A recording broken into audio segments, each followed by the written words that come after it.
Shabbat Shalom. We've had so many special things happening over the past couple of months. I think this might be my second time this year giving a Dvar Torah before Musaf.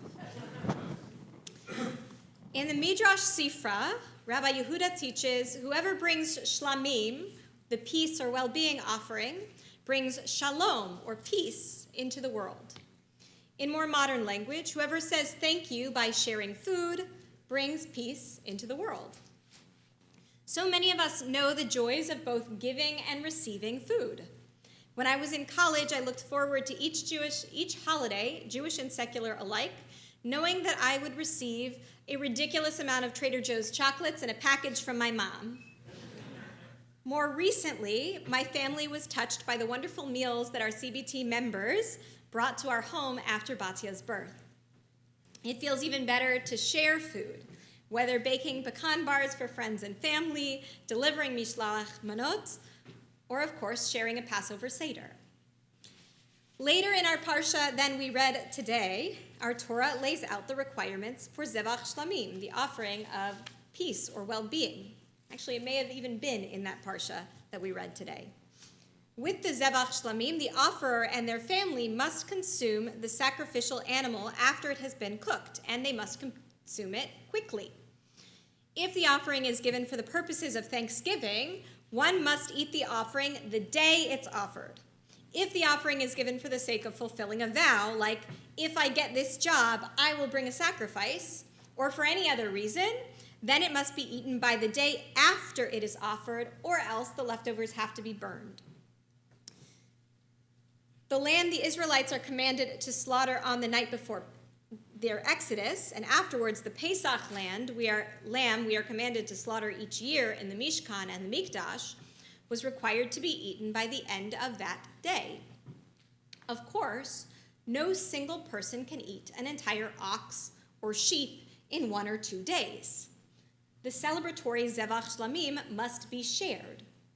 Today, just as in ancient times, we show our thanks to the people and the world God created and continues to create by inviting friends, family, and community to share food with us.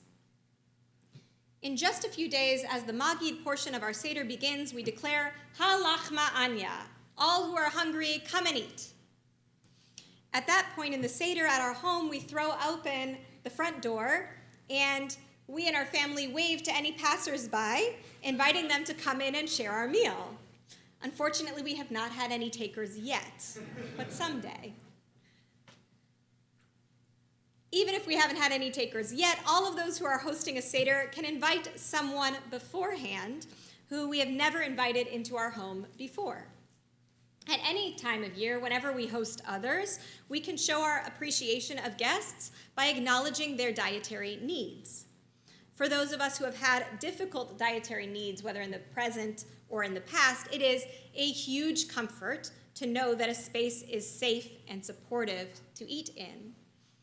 For those who keep kosher, too, how wonderful has it felt when we've arrived somewhere we doubted we would be able to eat in, and instead we were acknowledged and fed just what we needed.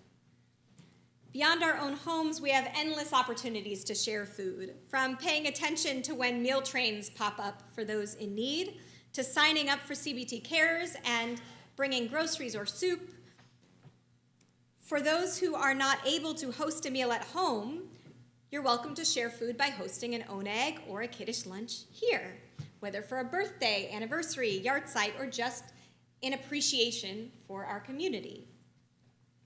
As Rabbi Yehuda teaches sharing food, that zevach shlamim, as a path towards world peace, we have daily chances to perform zivchei shlamim in the world outside our home and our Jewish community. As we clean chametz out of our kitchen, we can choose to donate our unopened packages to JFS, to the network, or any other local food bank, rather than stuff our chametz in the attic to sell.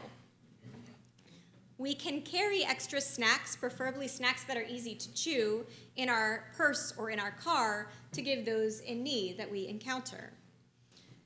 I know, too, that we have a lot of congregants here who volunteer at different local food banks throughout the area, so ask around for ideas.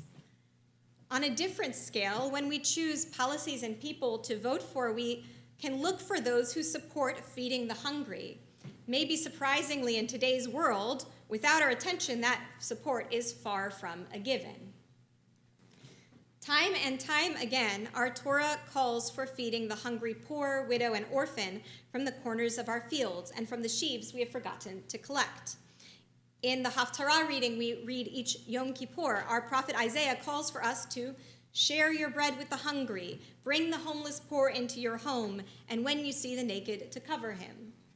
And our Talmudic sages implore that, again, they say, for the sake of shalom, of peace in the world, we feed all of our neighbors of all faith traditions and backgrounds. We give that zevach shlamim, we share our food widely, not just with the people that we know, love, and trust, but also for those members of God's creation who we may never know, who live in and contribute to our world just as much as any one of us. That call of ha-lachma anya, all who are hungry come and eat, cannot end on Wednesday or Thursday night. Whether in the ways that we feed our family and our friends, our fellow community members, or those in our much wider community, we have the ability and power to bring peace, comfort, and joy by providing the spiritual and emotional and physical nourishment of good food. Each and every day, we remember that we were slaves in Egypt. We recall those times when that good meal or that slice of cake changed everything, even for a moment. And we use those moments to inspire our giving of food in all of its forms. Shabbat Shalom and Chag Kasher V'Sameach. May the food that you give and receive provide true nourishment to you and to all you encounter.